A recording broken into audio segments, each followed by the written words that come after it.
யாழ்ப்பாண ராசதானியின் இறுதி மன்னனும் தமிழ் தேசிய சைவ திரு மன்னனுமான இரண்டாம் சங்கிலிய மன்னனின் சிரார்த்த தின கிரியை நிகழ்வுகள் சங்கிலிய மன்னன் அறக்கட்டளையின் ஏற்பாட்டில் நடைபெற்றன.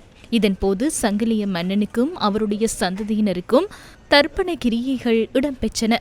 கிரியைகளில் சங்கிலிய மன்னனின் அறக்கட்டளையின் செயலாளர், உறுப்பினர்கள் ஆகியோர் பங்கேற்றிருந்தனர்.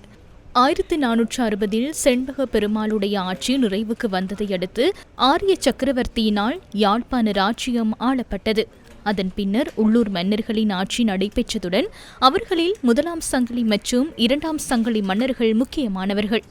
1617 ஆண்டு தொடக்கம் 1619 ஆண்டு வரை ஆட்சியில் நீடித்த இரண்டாம் சங்கிலி மன்னனை கைது செய்த போர்த்துகீயர் அவரை அரச பதவியிலிருந்து நீக்கினர்.